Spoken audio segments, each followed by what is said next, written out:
É claro que você já sentiu um vento em seu rosto durante um passeio ao ar livre. Ele produz prazer, é verdadeiro e, acima de tudo, nos remete a uma relação com a natureza. É um sinal de que somos e fazemos parte da natureza, de que estamos vivos.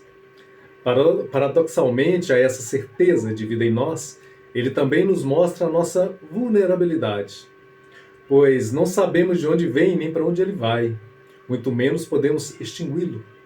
Tentar impedir seu movimento ou manipular o seu caminho seria totalmente inútil. Curiosamente, a palavra emoção vem do latim emovere, que significa aquilo que se move, assim como o vento. Emoção é uma reação fisiológica que produz em nós percepção daquilo que sentimos. Nós sentimos, depois interpretamos ou nomeamos a emoção que sentimos. Sinto, logo existo.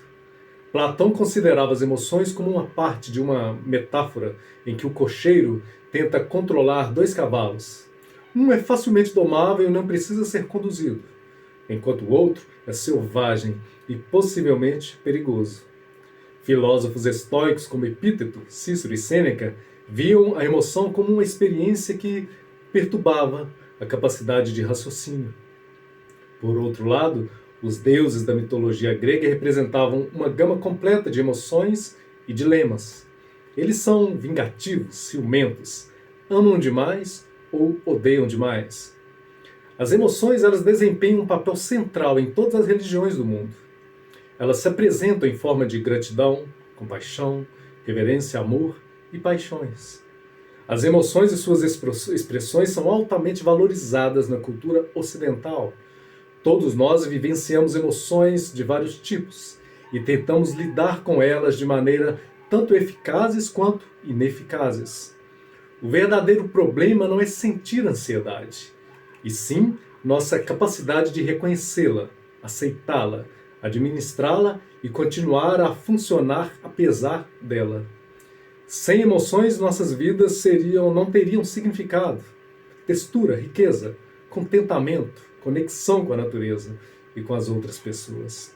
Elas também nos lembram de nossas necessidades, nossas frustrações, nos levam a fazer mudanças, fugir de situações difíceis ou nos aproximar daquilo que nos dá prazer.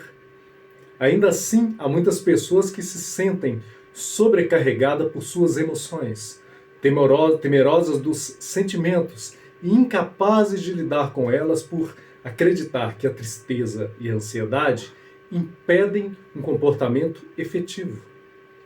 Pessoas que lidam com situações estressantes vivenciam as emoções em intensidade crescente.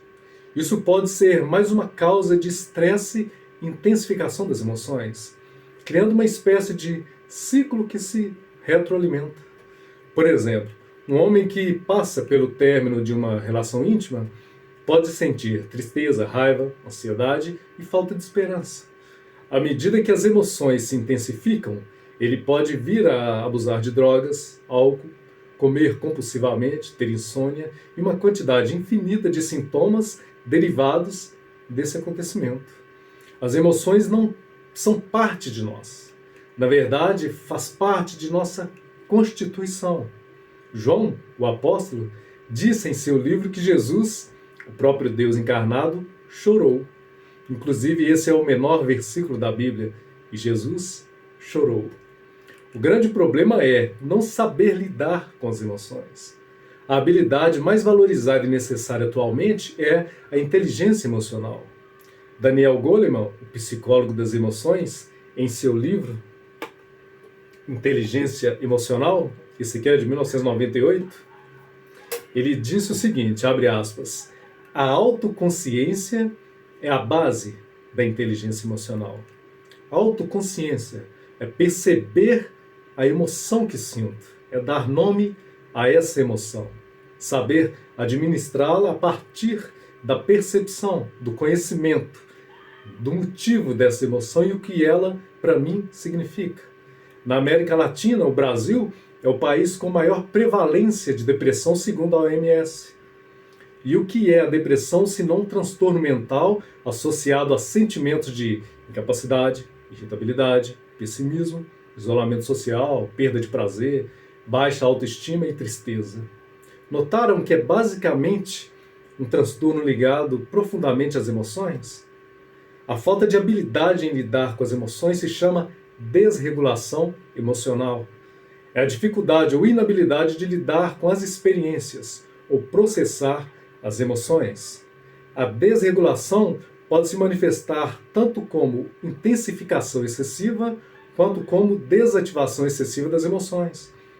A intensificação excessiva inclui qualquer aumento de intensidade de uma emoção que seja interpretada pelo indivíduo como indesejada, intrusiva, opressora ou problemática. A desativação excessiva de emoções inclui experiências dissociativas como despersonalização, desrealização, cisão ou entorpecimento emocional em situações nas quais normalmente se esperaria que as emoções fossem sentidas em alguma intensidade ou magnitude. A depressão é um exemplo de desativação excessiva. O mais importante não é necessariamente qual emoção chega até você, mas como você interpreta essas emoções. As emoções chegam sem quantificação ou qualificação específica. Nós a nomeamos. Uma pessoa pode interpretar o vento que a toca em um passeio como um presságio de uma tempestade.